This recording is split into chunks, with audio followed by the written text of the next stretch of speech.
You know, God created me in his image. It says in Genesis 1:26 and 27 and Genesis 9:6 that he wants fellowship with humans. I'm in the book of Genesis in my devotions right now. And one thing I'm learning is that God delights in fellowship with us. He created humans to delight him, but there'd be no delight if the fellowship was forced. So he created me in his image, but gave me free will, hoping that I would choose to obey my Creator. And to God's delight, I have chosen to obey him most of the time. So he likes to visit with me a lot. But sometimes my own free will I use to sin, and so our fellowship has been hindered at times. Even though I state that God doesn't need anything from me, there's nothing that I can do to make him stronger or make him more holy or about the only thing that I can do is maybe make him happier. So, but that's not really a need. It's more of a want. He does have likes and dislikes, and he has emotions. But I stated in a previous video that God doesn't need anything from me. He doesn't need for me to love him or to obey him or any of those things, but he wants for me to do these things. And this is where it gets tricky and where Satan and Zach Knight try to trick me. Satan tries to create the impression that God's emotions are just like mine. And on a shallow level, this is true. Because like God, I can feel hate, love, jealousy, anger, disappointment, etc. The difference is that when God feels these emotions, he feels them as a perfect being with no sin and no evil at all in his emotions. And I've tended to project onto God my emotions, failing to realize that his emotions are without any sin and way above any of my emotions. And I'm learning this more and more as he's been doing some spirit-to-spirit communion with me. When I dig deep into the Bibles that use modern-day English, like the New Living, which is now my favorite translation, I'm better able to discern his spirit when he caresses me with it. And this has turned out to be one of his best forms of communication with me. That's because he can bypass words and use his spirit to let me know things. For instance, today, he let me see in my mind Terrance at his desk, busy at work on a project for me. And while he showed this to me, his spirit kind of nudged me and just flowed over with caring and concern, and like he was counting every hair on my head. And it was like he was saying, "See, Gail, there's my instrument there, I am loving you through Judge Terrance Jenkins right now, and he's taking care. I'm taking care of you using him." He says, "I am loving you through him right now." And I just sensed all that he felt for me, and it was just like he cherished and nurtured and like he gave me a kiss on the head like a father did with his favorite child. And I could just feel him smiling on me and loving me as Terrance was busy at work at his desk. So you see, God's found a way to communicate with me, and he didn't use any words, and yet I knew exactly what he was trying to say. And I'm finding this spirit-to-spirit communication is in many ways more accurate than words.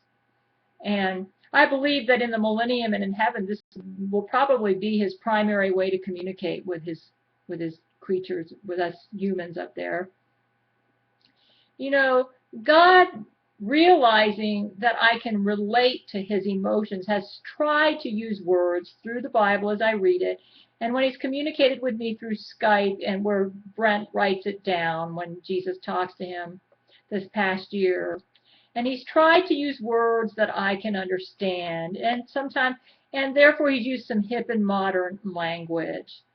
But words are such a limited means of expression, especially because God's emotions are so much higher than human emotions. And I've noticed that what I've felt from him in our spirit-to-spirit communion seems superior somehow to how he comes across with words. I tend to impregnate his words through the filter of my own limited experience, and I don't feel really what God is trying to say. Like I said, words are limiting. So you might say, if God doesn't need anything from you, why does he bother to communicate with you? Yes, but he has wants.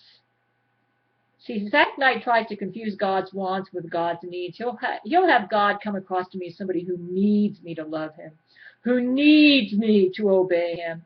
God doesn't need anything from me, but he does want things from me. And there's a big difference there.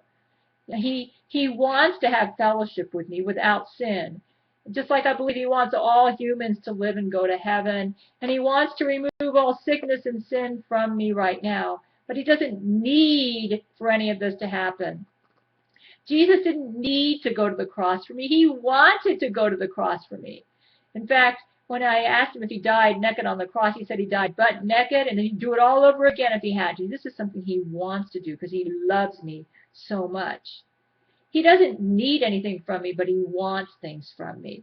He wants my worship and obedience. And of course, he wouldn't complain if we loved him. You know, this is all things that he wants. But the only thing that I can think of that he needs is holiness. This, I think, is a requirement with God, and that's the reason his fellowship with man has been hindered, because the sin problem has entered in there. But, you know, he loved man so much and wanted to have fellowship with man so much, he was willing to send his only begotten Son, his holy and perfect Son, his sinless Son, to die that horrible death on the cross so that he could have the fellowship with us that he wants.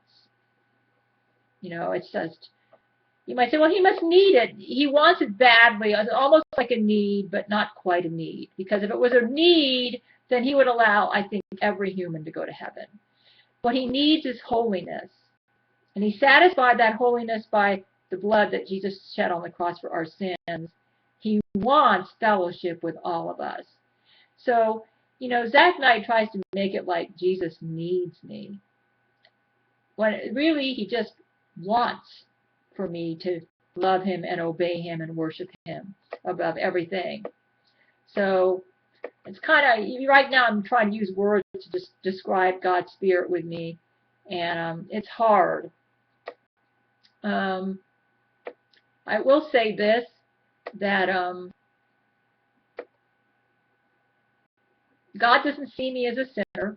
He sees me as holy and sinless as his Son. So now his need for holiness has been met, and he can now have fellowship with me, which is something that he's always wanted. But in my day-to-day walk as a Christian, I'll never be sinless.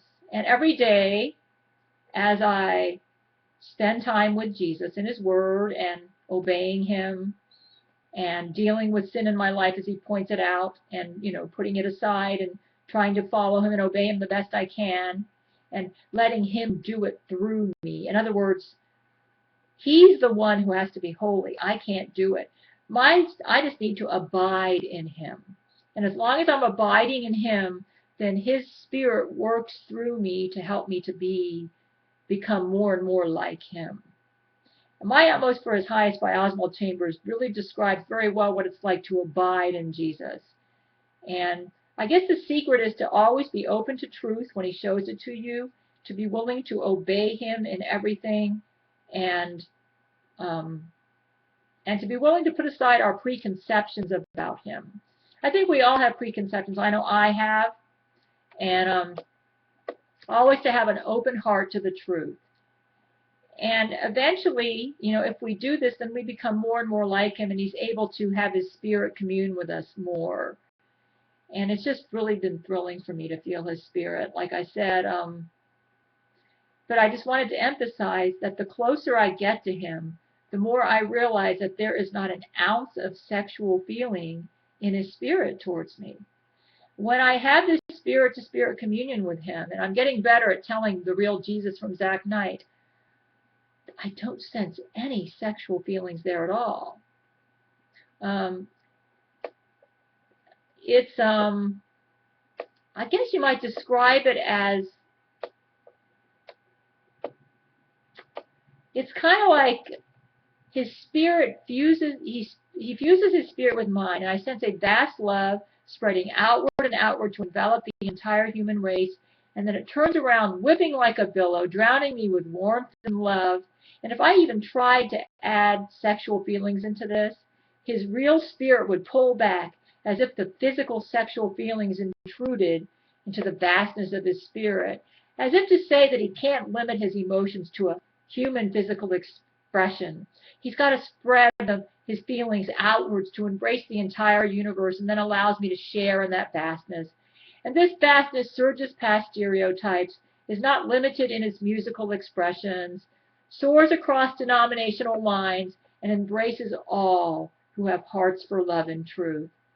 Jesus so enjoys fellowship with me, but sadly there have been times when I've not met his requirements for holiness, like when there was idolatry in my life, so he couldn't commune with me as fully spirit to spirit as he would like. And it's never going to be perfect communion until I get to heaven, I believe, or the millennium. I'm just trying to keep an open spirit to all truth, and it's drawing me closer to him and helping me better able to discern whether it's his spirit or Satan's spirit that is trying to meet with me. But like I just want to emphasize, I don't sense an ounce of sexual desire from the real Jesus when he tries to commune with me. What I do sense is a vast, nurturing, and giving love, kind of like a powerful and loving father with his favorite child. And he delights in me not because he needs me, but because he needs my love. It's more because he wants my obedience. It's like a fine line between the two, but it's important because Zach always tries to present him as this yearning Jesus who just needs me so desperately, and kind of making him weepy and cry, and he's not like that. I'm going to put a link down below this video that I noticed the music from that movie called The Greatest Story Ever Told kind of captures his spirit. You may say, that's so different from the rock music that you say he doesn't say is sinful. It captures his spirit in his vastness and everything. He relates to the rock music as well, because that's how do I put this? He is not as rigid and intolerant as some Christians think he is.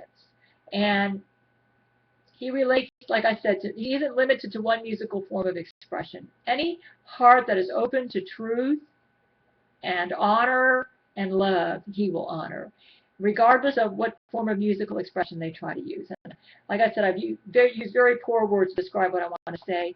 But I was watching The Greatest Story Ever Told, and even though I think the portrayal of him is not quite right, the music in the movie I thought was very similar to how his spirit is with me. And like if you go to my website, I'm going to include that music as a link. Right now it's on my opening page. Eventually it's going to be on my Church of Gail page, and I'll embed it in its own video playlist for you to listen to. But I'll put a link for it right below this video too.